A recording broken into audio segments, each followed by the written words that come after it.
Hey everyone, welcome back to the Layback Podcast.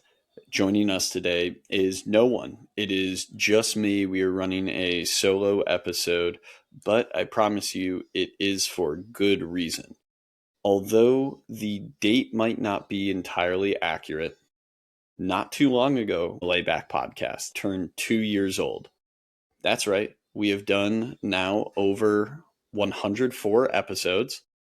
So, for anyone keeping track, we did one episode per week for 2 straight years, which would equal 104. Now, this episode coming out, if I'm not mistaken, will actually be episode 106. Had a really good interview with Tony Newbeck that I wanted to get out and be relatively timely with because we recorded it after his second game of the season. And I was scared that we were going to end up releasing it 5-6 games into the season for him. And some of the topics that we discussed just might not have been as timely. So I definitely wanted to get that out and really just in front of the masses. Now, this is going to be one of those episodes where we kind of step back, we reflect. I'm going to try to pause here and there. You will likely see my eyes dart around the screen a good bit. And that is because I want to review a lot of what we have seen over this past 12-month stretch of FlexPro Grip and the Layback Podcast.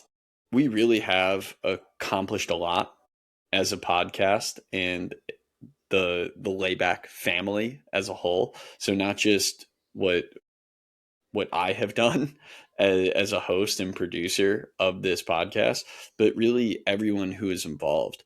And so I want to start just by saying thank you.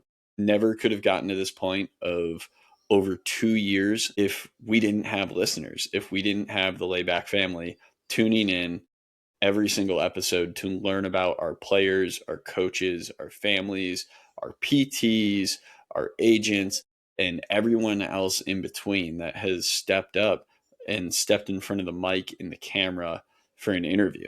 With that, we are at a point where we've eclipsed, let me check to be specific. On Spotify, we now have over 200 followers. Super exciting. Would love a few more followers for the direct downloads instead of just the specific episodes. But over 200 followers on Spotify alone. And then if we go over to Apple Music, we've got about 250 specific followers on there as well, or Apple Podcasts, I should say. So we have over 500 people subscribing to the podcast.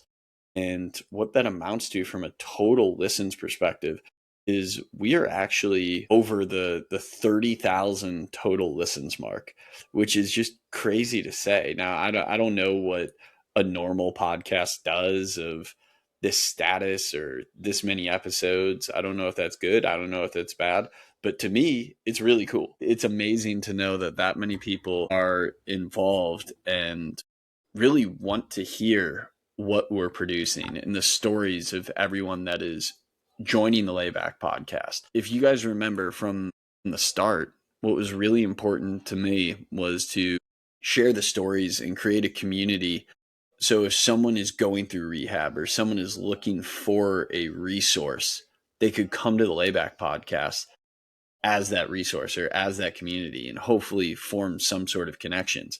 And I think that really was perfectly exemplified pretty recently by Logan Anderson, who is purely performance on Instagram. And he has now started a podcast. He did an episode with Terry Phillips, former guest of the podcast, a Layback alum.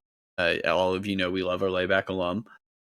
But they did a little interview to talk about Tommy John and rehab in general and just the space. And twice, those guys referenced specific episodes on the Layback Podcast. They referenced our episode with Denton Sagerman, and they referenced our episode with Anthony Casiola.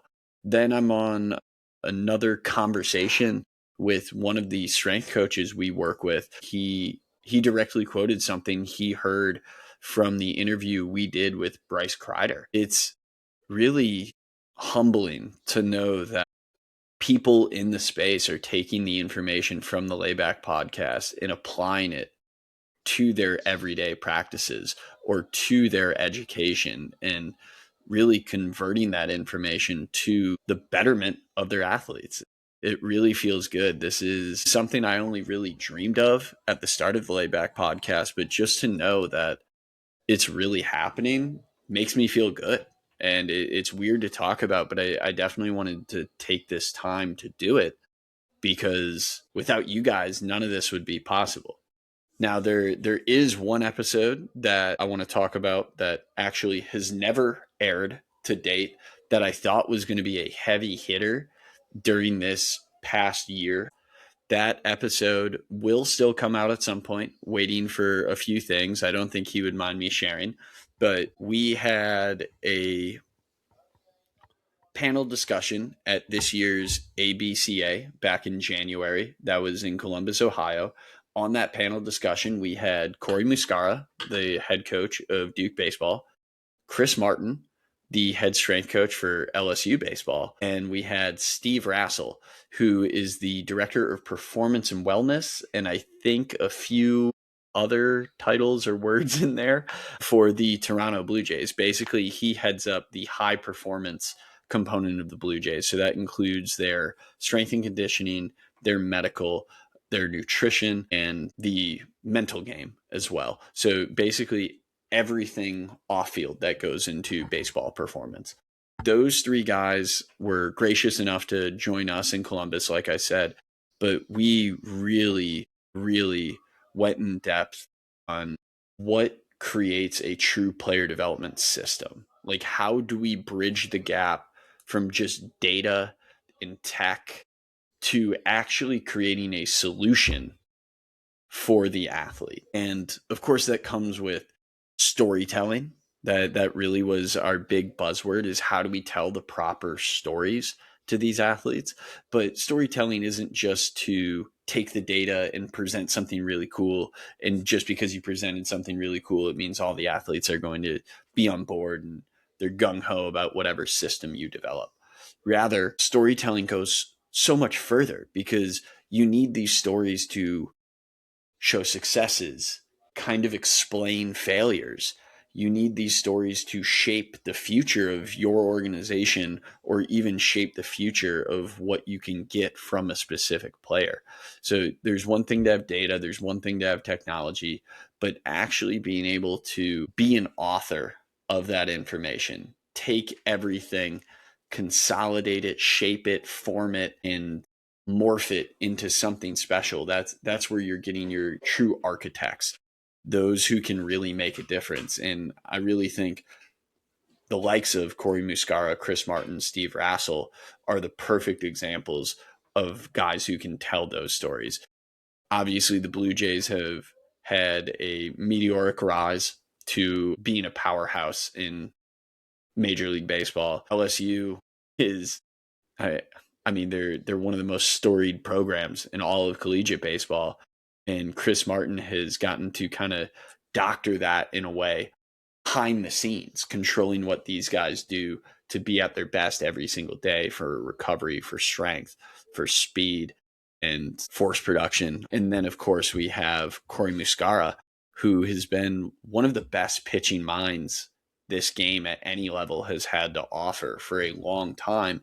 And he's now finally getting to man the wheel and run his own program with Duke. So no schlub of a program with the Duke Blue Devils. And they're already putting together some very, very impressive numbers, whether it's on the pitching side, or if I'm not mistaken, they are very close to even breaking their school's single season stolen bases record. And oh, by the way, the recording of this is on March 17th.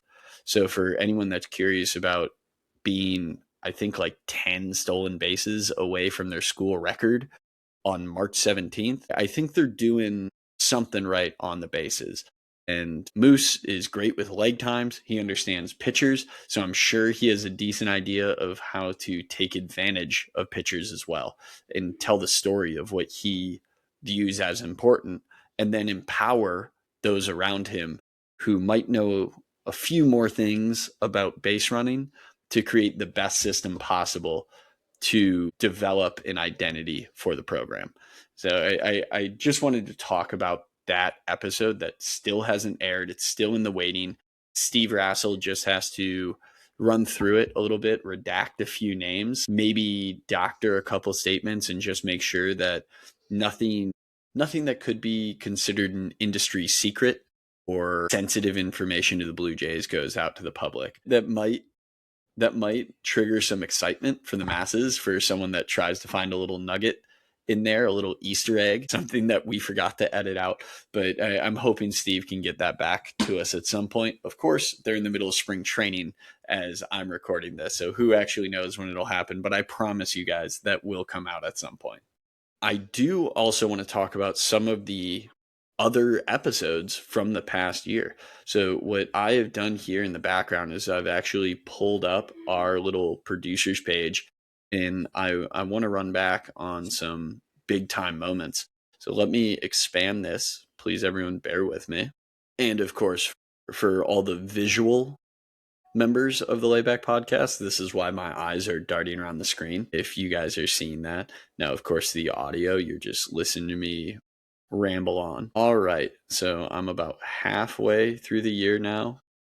Let me slide this back a little bit farther. All right, so to kick off year 2 of the podcast, we started things off with Weston Germain.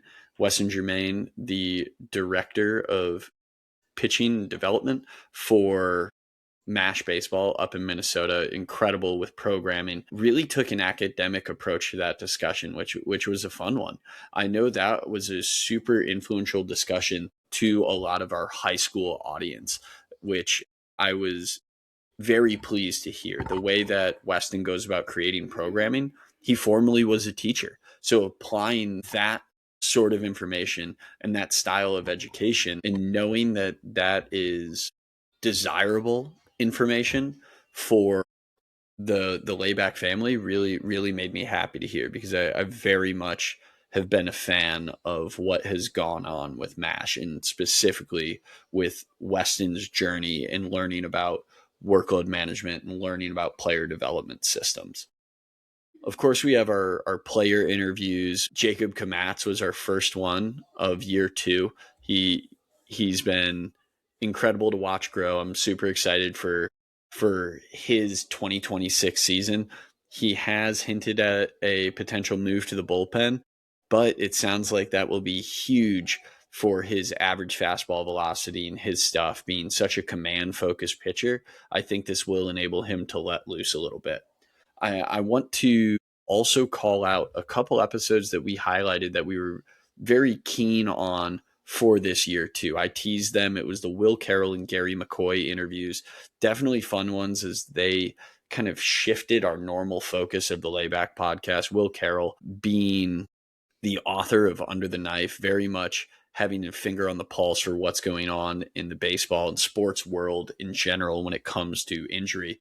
And Gary McCoy being kind of the architect for the only injury-free season ever recorded in professional baseball. Now, I don't know if that's an official data point, but I'm comfortable saying it is a hard point of data, because I'm guessing we would hear a lot more about anyone else who is constructed an injury-free professional baseball season for an entire roster.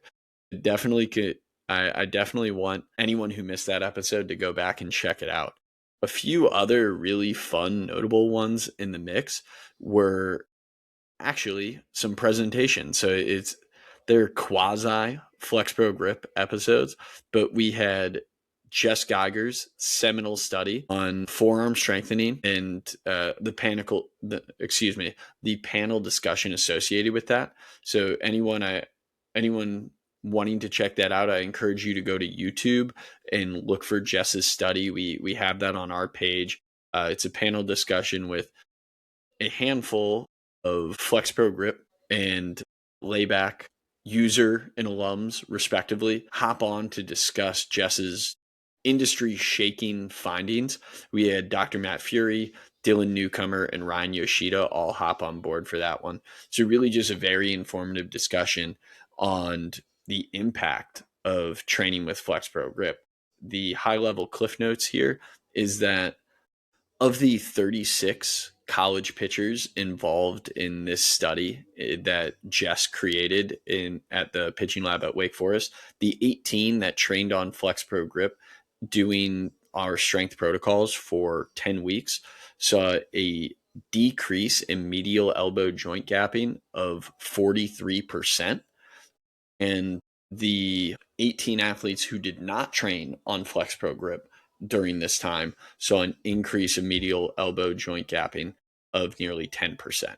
So what that means is training on FlexPro Grip not only is going to prevent gapping from occurring at the medial elbow joint, it's actually going to reverse it, putting less actual strain or stress on the UCL itself, allowing the dynamic stabilizers, or suggesting that the dynamic stabilizers, the FCU, the FDS, and the FDP, when trained properly, can actually stay stiff and do their job to prevent that injury mechanism from occurring. Another panel discussion that we had, give me just a moment here. I clicked through that properly or improperly, everyone. I apologize. Now I got to fly through my Spotify links here.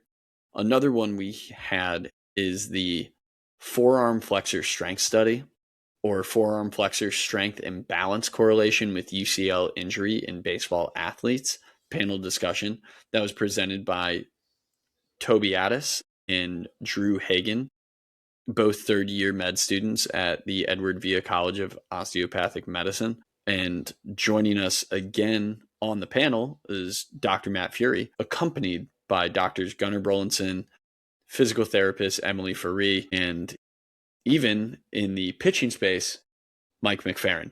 So super interesting discussion there as this crew presented research. It's a retrospective study that the FlexPro Grip family and Layback family has heard me speak on a few times, suggesting basically the red flags that we utilize in FlexPro Grip assessments, specifically with our rapid flexion test. So what does it actually mean to be strong? Where do we label strong? Where do we label weak? And what ratios do we want to see for these athletes who are testing on FlexPro Grip? Very interesting study. Another one that I encourage everyone to go to YouTube to watch in full. We have slides associated with it, so of course you can listen, but the slides really paint a greater picture there. Giving the flowers where they're due, we must of course celebrate the most listened to episode during this time, and that is the Chris Martin interview.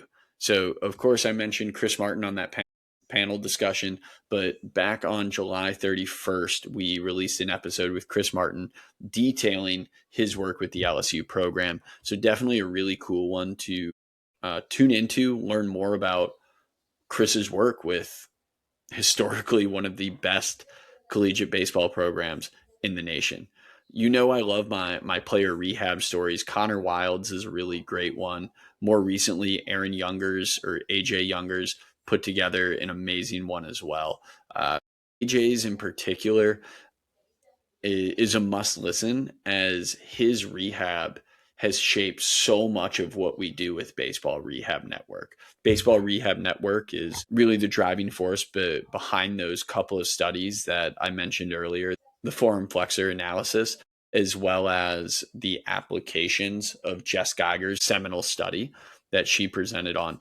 But AJ, or Aaron Youngers' rehab, very much shaped the way that we prescribe certain FlexPro Grip protocols due to his injury mechanism and the strength that he possessed prior to undergoing the UCL repair that he sustained, as well as the ulnar nerve transposition. So definitely tune into that one. That one came out pretty recently. But let me do some scrolling again as I get up to date on the episodes that we can discuss. A couple more, of course, you all know I love all these episodes. Really, I wouldn't put them out there if I didn't love them all. But another panel discussion to bring up is the official launch of Baseball Rehab Network's throwing programs. Y'all heard me mention Baseball Rehab Network and putting those things actually into practice. That was presented on October 30th. Again, another great one to check out on YouTube. Other episodes that I want to highlight. The October 23rd episode with Nolan Rapay is an amazing look at athlete preparedness and really what we can do to get athletes ready. Beginning to think about neurology, beginning to think of the spectrum of plyometric exercise and training dosages, and really what we are offering to our athletes as prescriptions in the world of training. So really, really can't recommend that one enough. Of course, Dr. Mike Son is always great to hear from. It was amazing to have him on an episode. Dawson Netz, another amazing player story of how he picked up FlexPro Grip. And gosh, it's so hard not to mention every single one of these. I've got a couple episodes reviewing the Wake Forest Player Development Seminar with Josh Hedgeka. It's always great to hear from Josh Hedgeka. We have our player panel with Josh Hedgeka making an appearance. Looking back at these episodes, I'm really just left in awe. I've learned so much in the process from all of these individuals, and I've had so much fun. I'm going to go back and listen to a lot of these myself, but I would really love, audience, please reach out. Tell me what episodes really meant a lot to you, what you've learned, and we can try to do more of that going forward. Because this isn't just me. This isn't just FlexPro Grip. This is the family. As I've said time and time again, this is supposed to be a place of education. And so much of education comes from creating the curriculum. And we can't create a curriculum if we don't know what people want to know. And we're taking guesses at that. I'm trying to create the best guest panel for all of you. But please just reach out if you think you know someone who would be a great guest, if you think you would be a great guest, and we can have the discussion. It's only up from here. It really is. There's amazing, amazing conversations that we're going to continue to have. And it's just crazy to see how far we've come as a podcast. As I anchor conversation a little bit and kind of come to the close of this solo rant, I want to talk a little bit about what we've done with FlexPro Grip and what we can expect going forward. On some social media posts, you've seen us talk about very briefly our in-season maintenance work. You've seen us talk about continuing to make things more dynamic and more accessible, and our constant iterations on rehab processes. You guys are going to hear more and more about how we can create a more dynamic system. Of course, we at FlexPro Grip want to be directly involved with all of our athletes, but if we're directly involved with every single one, that takes a significant amount of time, and then we can't continue to make a better product or system. Then we're just doing athlete care. So what we are trying to do is create a system that's very simple for athletes to use, but is also very flexible in the sense that it can move with what the athlete demands are on any given day. So definitely hold us to that. Expect a lot more from it in the coming months. Much how the in-season maintenance schedule, for those of you who are on FlexPro Grip, is set up to mesh to the starter versus reliever schedule. It's set up to mesh with high intent throwing days, and it's set up to support recovery. You will see very similar things that are set up to help support development and help support velocity gains and support rehabilitation processes. Right now, we're doing all those things manually, or we're creating our weekly protocol schedules to give athletes a little bit of a runway. But I promise you, we're going to get to a point where athletes can fill out some information, and based on the information that they're filling out, they're going to know exactly what they should do on a given day. And that is only going to progress from there. We're not going to eliminate the human side of these things. We're still going to be very involved. But as we grow, we want to make sure our athletes are still able to get that same sort of individualism in the process. Now, we've talked countless times on FlexPro Grip about this overemphasis on individuality that's needed in programs. But when it comes to specific care of the Flexor Pronator Mass. We are going to continue to preach very specific loads, very specific time under tension, rep schemes, volume for an athlete in their individual case. So yes, we are still going to individualize the best we can. Now, as I am approaching 30 minutes, I don't think I'm there yet, but as I'm approaching the half-hour mark here, I'm going to shut up and end my rambling and once again say thank you all so much for allowing us to get to this point. But before I do let all of you go, of course, you have free will and you can turn off the podcast at any moment. But before I formally end the podcast, I want to say some of the things I'm excited about going forward. We're, of course, going to have some more players involved. We're going to have more coaches. I do want to spend a little bit more time on the topics that are uncomfortable for me. So we're going to have an episode coming out very soon. It'll probably be the next episode with Brian Hunter, physical therapist, owner operator of Hex PTP in Maryland, about peptides. We talk about a lot more than peptides, but peptides are a very strong part of the episode. So stick around to the end of that one to hear Brian's story and I guess relationship with peptides and how they can be used or not used in rehab for athletes. So that's not a topic that I know a lot about. I don't know a lot about performance neurology, which is something that's become very popular. I don't know a lot about so many things. And I assume the masses out there probably feel the same way. They want to learn too. I know I said this earlier about creating a curriculum, but I think that is kind of an undertaking that I want to have in this next year with the Layback Podcast, is not just have people on to keep telling their stories, which is super valuable, but I do want to use this as an opportunity for me to learn and kind of show that I can be vulnerable as well. So get more comfortable showing what I don't know. And then maybe there's going to be times where I feel very confident in something and want to do more teaching or instructing. I haven't put a ton of thought to this. I haven't put a ton of it on paper yet, but I think those will be a few of the things that I really try to map out and get a better feel for in the rest of 2026 and going into 2027. So with that, I do want to say again, thank you so much to all of you who tune in.